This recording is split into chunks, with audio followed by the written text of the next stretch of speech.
आप लोगों ने अब तक मेरी इस चैनल को सब्सक्राइब नहीं किया है तो सबसे पहले उसको सब्सक्राइब कर लें और नीचे दिए गए बेल आइकॉन को आप क्लिक कर लें, जिससे आपको मेरे नए वीडियो की तुरंत माहिती मिल जाए। और आपको ये वीडियो पसंद आता है तो उसको लाइक करना ना भूलें तथा शेयर भी करें। चैप्टर नंबर 1, संबंध एवं फलन, रिलेशन एंड फंक्शन, जिसमें अपने फर्स्ट टॉपिक संबंध, रिलेशन के बारे में पढ़ेंगे। तो डेफिनेशन है संबंध, रिलेशन की। माना कि a not equal to 5 and b not equal to 5, यानी अरिक्त समुच्चय है, तो a क्रॉस b के किसी भी उप समुच्चय को a से b का संबंध कहा जाता है। बराबर, a क्रॉस b का कोई भी उप समुच्चय है उसको क्या कहा जाता है? a से b का संबंध कहा जाता है। और a से b के संबंध को कैपिटल R या तो कैपिटल S से दर्शाया जाता है। तो क्या बनेगा? रिलेशन a टू b, ये डेफिनेशन पर से R subset a cross b होता है। अब यदि a b belongs to are तो उसे संकेत में ए कैपिटल आर, बी से बी दर्शाया जाता है। तो r is equal to relation क्या बनेगा? A b pair a b, वहाँ a belongs to capital a, small b belongs to capital b होता है। अब ये आर की जो भी है उसके आर के सभी पैरों में एक्स जो निर्देशांक है उसको कहा जाता है आर का प्रांत। तो आर का प्रांत ए such that pair a b belongs to are, यानी आर में जितनी भी पैर उसमें सबका एक्स निर्देशांक यानी क्या होता है? प्रांत, और वाई निर्देशांक क्या होता है? परिसर। तो आर का परिसर यानी range B such that pair a b belongs to R होता है। नेक्स्ट है रिक्त संबंध, नल रिलेशन। यदि R इक्वल टू 5 बनता है, यानी रिलेशन R की डेफिनेशन के अनुसार कोई सदस्य R में ना आता हो, तो R यह A से B का रिक्त संबंध है। नेक्स्ट सार्वत्रिक संबंध, यूनिवर्सल रिलेशन।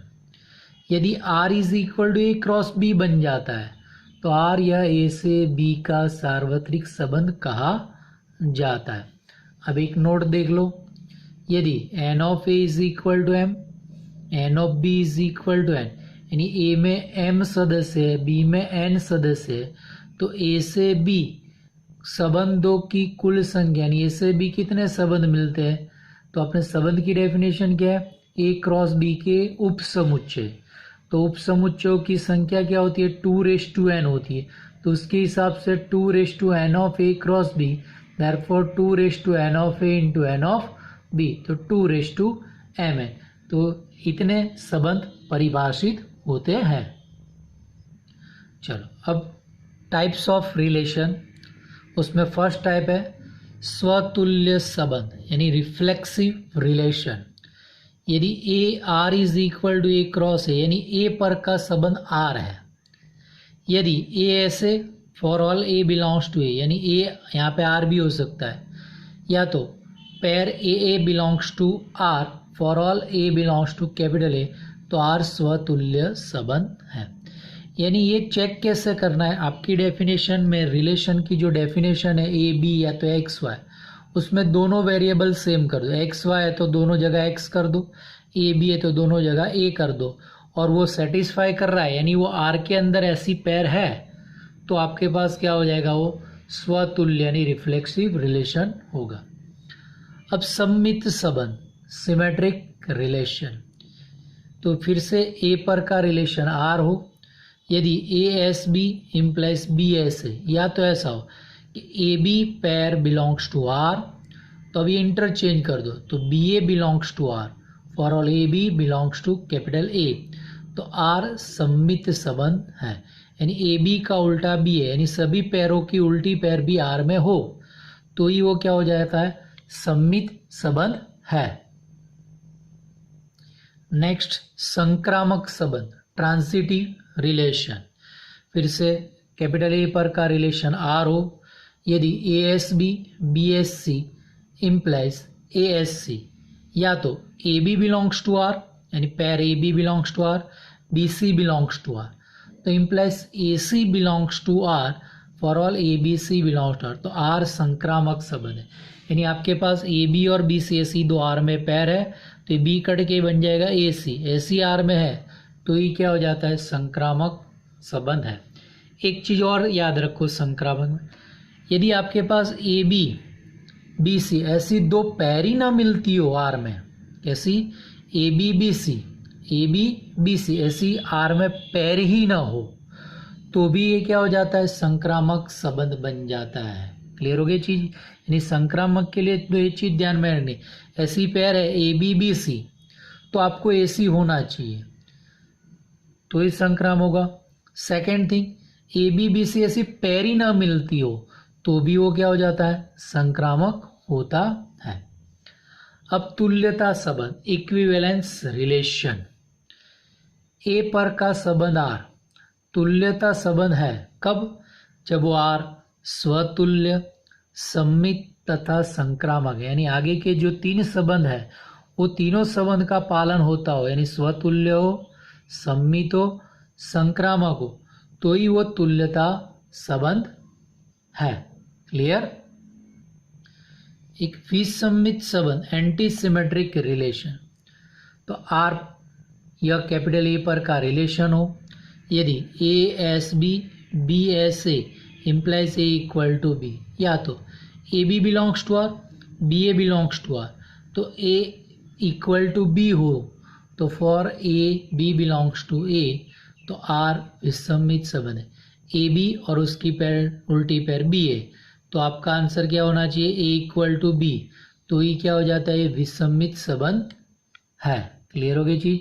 सिंपल सा उदाहरण अपने जानते हैं, ए सबसेट बी सबसेट ए, तो ए इक्वल टू बी लिख सकते हो, तो वो विसम्मित रिलेशन है। किस पे, a subset b subset a, then a equal to b होता है, वो क्या है, विसम्मित संबंध का एक उदाहरण है।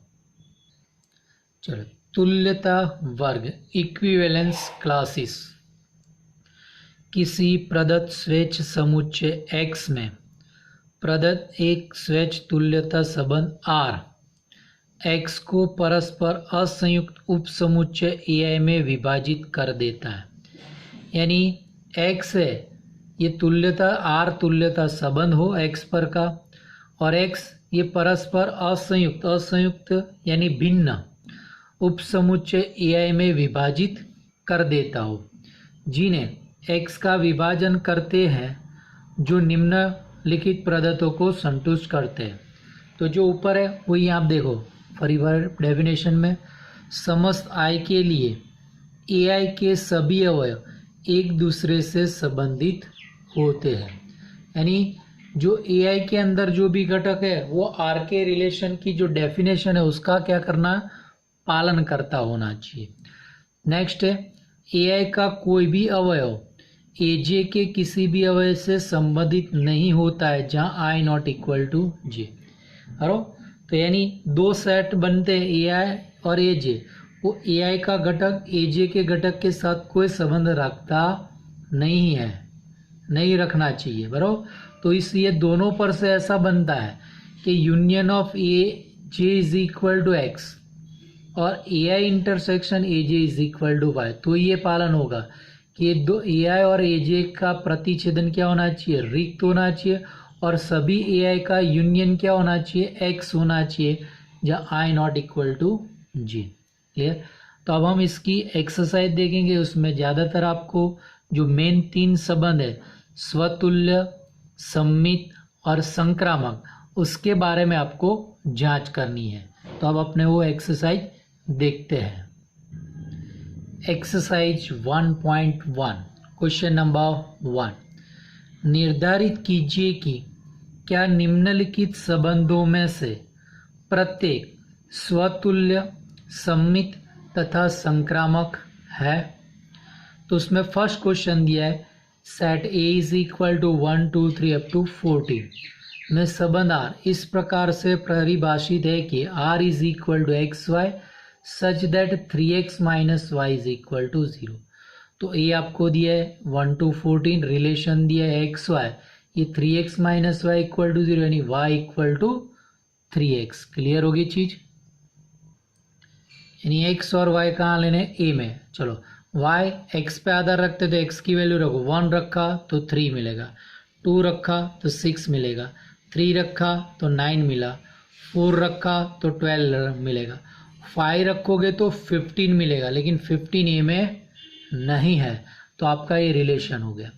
अब आपके स्वतुल्य के लिए क्या डेफिनेशन है, x और y दोनों सेम होने चाहिए, नहीं x x belongs to r के लिए x is equal to 3x संभव नहीं है, तो सिंपल ऐसा कह सकते हो, ये 1 to 14 है तो 1 1 इसमें नहीं है, देखो 1 1 नहीं है, 2 2 नहीं है, 3 3 नहीं है, यानी x x does not belongs to r, therefore r स्वतुल्य नहीं है।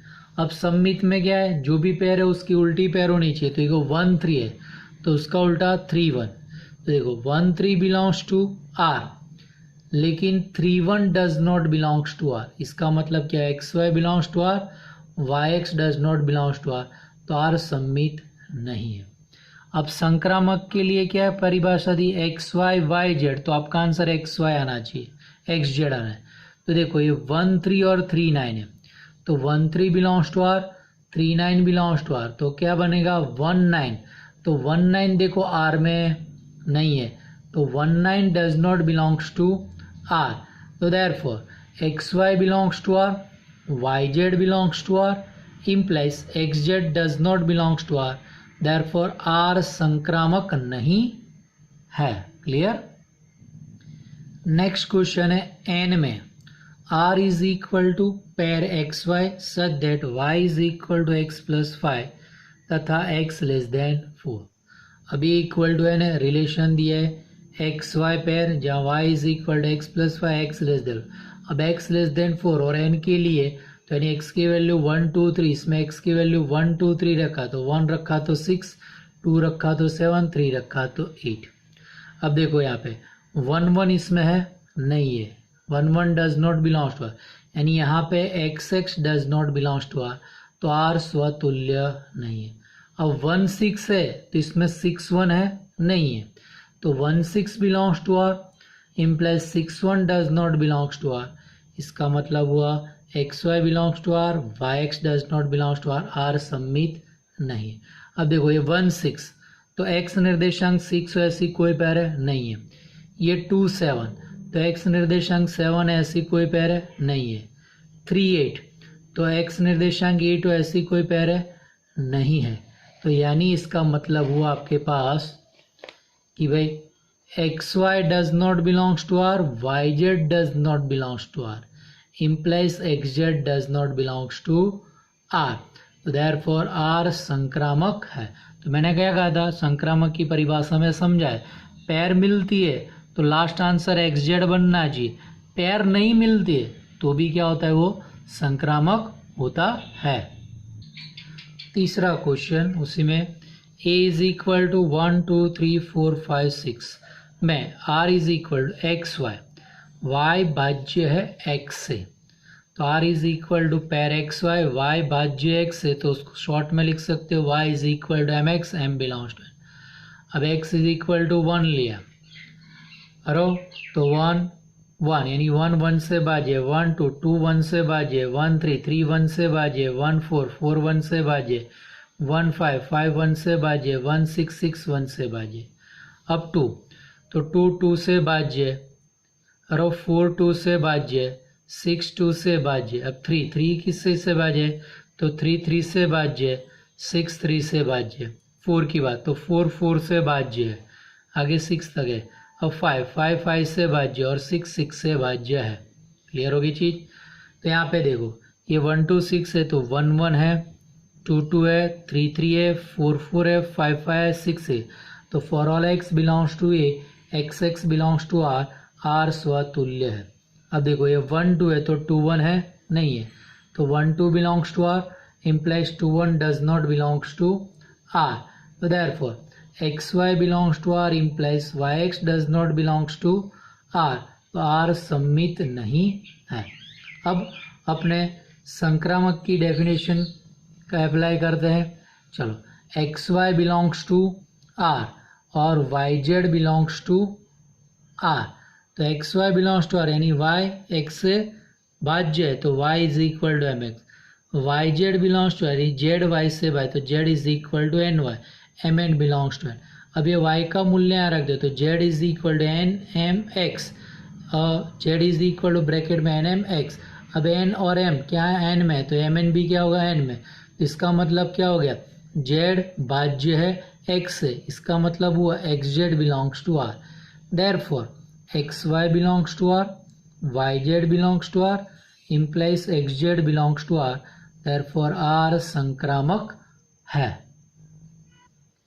नेक्स्ट क्वेश्चन फोर्थ, z में r is equal to pair x y such that x minus y एक पूर्णांक है, यानी equal to z, r is equal to x पे y pair x minus y पूर्णांक यानी x minus y belongs to z।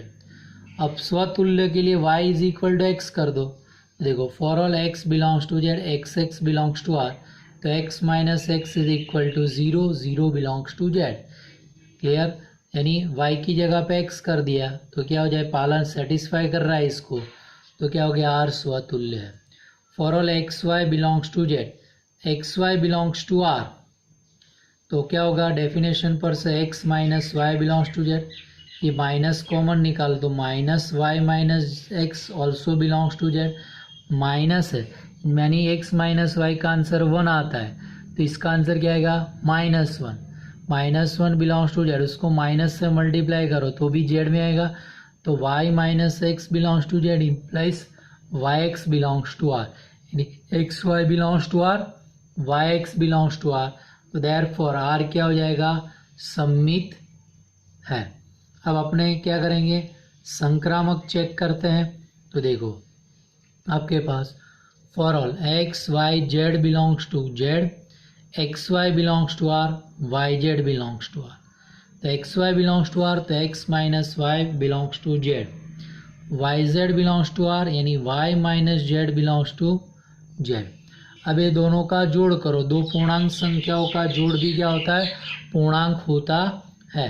तो x minus y plus y minus z belongs to z, y y cancel, x minus z belongs to z. Therefore pair x z belongs to are, तो are संक्रामक है। तो यहाँ पे तीनों का पालन हुआ, स्वतुल्य, सम्मित और संक्रामक, इसलिए आर तुल्यता संबंध है।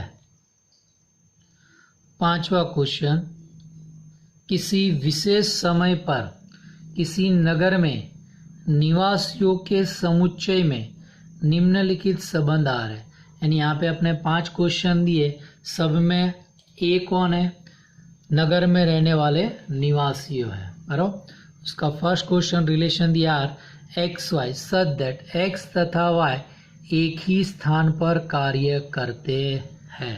क्लियर। अब स्वतुल्य के लिए x और x एक ही व्यक्ति होगा, तो देखो for all x belongs to a के लिए x और x एक ही व्यक्ति है, देयरफॉर x और x एक ही स्थान पर कार्य करते हैं, एक ही स्थान पर कार्य करते, therefore x x belongs to are, are स्वतुल्य है। क्लियर हो गई चीज आपके पास। अब x y belongs to are, तो इम्प्लाइज एक्स और वाई एक ही स्थान पर कार्य करते हैं, यानी रमेश और महेश एक जगह पे कार्य करते, या तो रमेश महेश को या महेश रमेश को, एक ही चीज है। यहाँ पे हो गया वाई और एक्स एक ही स्थान पर कार्य करते, तो इम्प्लाइज क्या हो गया, y x belongs to are, तो x y belongs to are implies y x belongs to are, तो आर सम्मित है। अब संक्रामक के लिए x y belongs to are, y z belongs to R, clear. तो x y belongs to are, तो इसका मतलब क्या है, एक्स और वाई एक ही स्थान पर कार्य करते हैं। Y z belongs to are, तो वाई और जेड एक स्थान पर कार्य करते हैं। तो एक्स वाई जेड, तो 3 नाम, रमेश महेश और कमलेश कहते हैं, तो ये रमेश महेश एक स्थान पर कार्य करते हैं, तो ये क्या हो गया, महेश कमलेश एक स्थान पर कार्य करते हैं। इसका मतलब रमेश महेश और कमलेश तीनों एक स्थान पर कार्य करते हैं, तो ये अर्थात एक्स और जेड यानी रमेश और कमलेश एक स्थान पर कार्य करते हैं, तो x z belongs to are. तो x y belongs to are, y z belongs to are, implies x z belongs to are. तो आर संक्रामक है। अब यहाँ पे तीनों संबंधों का पालन हुआ, इसलिए आर क्या हो गया, तुल्यता संबंध है। अब उसका question B, r is equal to x y such that x तथा वाई एक ही मोहल्ले में रहते हैं। इस सेल्फ फैक्ट से ऊपर के सवाल में क्या था, एक स्थान पर कार्य करते हैं। स्थान पर कार्य करते की जगह पे आपको सब में क्या कर दे, एक ही मोहल्ले में रहते कर दो, यानी आपका वो आंसर बन जाएगा। क्लियर हो गई चीज। Next question C, R is equal to एक pair x y such that x y से ठीक ठीक 7 सेंटीमीटर लंबा है। तो एक्स वाई, तो इसका अर्थ क्या हुआ, एक्स की ऊंचाई बराबर वाई की ऊंचाई प्लस 7 हुआ। अब वाई की जगह पे एक्स कर दो, तो देखो for all x belongs to x, x की ऊंचाई बराबर एक्स की ऊंचाई, ये कट के आ जाए तो 0 इज इक्वल टू 7 होगा, वो संभव नहीं है। तो x x does not belongs to are, तो आर स्वतुल्य नहीं है। अब अपने सममित की बात करते हैं, तो देखो x y belongs to are, x की ऊंचाई बराबर वाई की ऊंचाई। अब y x belongs to r है, तो यहाँ पे क्या हो जाएगा, वाई आ जाएगा और एक्स, तो वाई को सूत्र का कर्ता बनाना है, तो ये प्लस 7 सामने गया, तो वाई की ऊंचाई बराबर एक्स की ऊंचाई -7, ये -7 है, अपने तो +7 होना चाहिए, तो ये -7 है, इसलिए y x does not belongs to are. Therefore x y belongs to are, y x does not belongs to are, therefore r submit नहीं है। अब संक्रामक की बात करते हैं अपने, तो देखो x y belongs to are, y z belongs to are. तो x y belongs to are, तो इसका मतलब क्या हो, एक्स की ऊंचाई बराबर वाई की ऊंचाई +7। Y z belongs to r, इसका मतलब हुआ वाई की ऊंचाई बराबर जेड की ऊंचाई +7। अब आपको x z belongs to r prove करना है, तो क्या लाना पड़ेगा, एक्स की ऊंचाई बराबर जेड की ऊंचाई +7 आना चाहिए। तो देखो अब ये y की ऊंचाई ये पहले वाले में रख दो, तो x की ऊंचाई बराबर z की ऊंचाई +7, तो यहाँ पे एक +7 ज़्यादा आ रहा है, इसलिए x z does not belongs to are. तो x y belongs to are, y z belongs to are, x z does not belongs to R होगा, तो आर संक्रामक नहीं है, तो आर तुल्यता संबंध नहीं है। क्लियर हो गई चीज। चलो D question, r is equal to pair x y, x y की पत्नी है। तो एक्स वाई की पत्नी है, क्लियर हो गया, तो एक्स क्या हो जाएगा, लेडीज हो जाएगी, और वाई क्या हो जाएगा, जेंट्स हो जाएगा, बराबर, यानी वाई जेंट्स है और एक्स लेडीज। तो ये दोनों सेम नहीं हो सकते, एक जेंट्स होना चाहिए और एक लेडीज होनी चाहिए। तो for all x belongs to x, x की पत्नी नहीं है, हो सकती, क्योंकि दोनों सेम व्यक्ति जेंट्स हो गया तो लेडीज हो गया, तो कोई हस्बैंड वाइफ हो सकता नहीं है। तो x x pair does not belongs to are, तो आर स्वतुल्य नहीं है। अब x y belongs to are, तो इसका मतलब एक्स वाई की पत्नी है, तो अब उसका उल्टा कर सोचे तो क्या होगा, वाई यह एक्स का पति होगा, वाई यह एक्स का पति होगा, लेकिन पत्नी होगी नहीं, तो वाई यह एक्स की पत्नी नहीं है, तो y x does not belongs to are. तो x y belongs to are implies y x does not belongs to are, तो आर सम्मित नहीं है। क्लियर हो गई चीज। अब देखो संक्रामक के लिए x y belongs to are, तो एक्स यह वाई की पत्नी है, तो वाई पुरुष हुआ, तो अब आपका नेक्स्ट पेयर चाहिए वाई जेड, तो आपके पास y क्या होता है, तो वाई जेड में क्या होता है कि y यह जेड की पत्नी है, तो y लेडीज हो जाती है, जेड पुरुष हो जाए, तो यानी y पुरुष है, तो ऐसा जेड संभव नहीं है कि जिससे y z belongs to r मिले, अर्थात x y does not belongs to are, y z does not belongs to are implies x z does not belongs to are, therefore r संक्रामक है। लेकिन अगर आगे आपने क्या दिखा था, स्वतुल्य नहीं है, इसलिए तुल्यता संबंध नहीं है। तुल्यता के लिए क्या होगा, 3 में से कोई भी एक संबंध भी नहीं है तो वो तुल्यता संबंध नहीं होता है। Clear. Next E, r is equal to pair x y such that x y के पिता है। तो for all x belongs to are, x का पिता नहीं हो सकता क्योंकि दोनों व्यक्ति सेम है, तो कोई किसी का पिता नहीं हो सकता है। तो एक्स का पिता नहीं हो सकता है। Therefore pair x does belongs to R नहीं है, does not belongs to are, therefore R स्वतुल्य नहीं है। अब x y belongs to R सममित के लिए, तो एक्स वाई के पिता है, तो उल्टा करोगे तो वाई एक्स वाई के पिता है, तो इसका मतलब क्या हो, वाई यह एक्स का पुत्र या तो पुत्री होगी, इसलिए वाई एक्स का पिता नहीं है, तो y x does not belongs to are.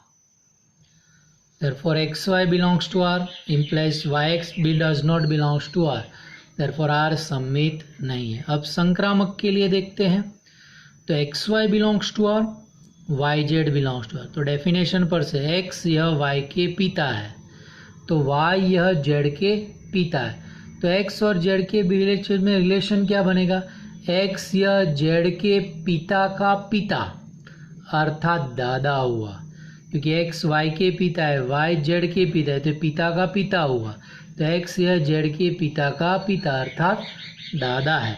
तो x यह z का पिता नहीं है, क्योंकि आपने क्या कहा, दादा बन रहा है, तो इसलिए पिता नहीं है, तो xz does not belongs to r, तो xy belongs to r, yz belongs to r, लेकिन xz does not belongs to r, therefore r संक्रामक नहीं है, देयरफॉर r तुल्यता संबंध नहीं है।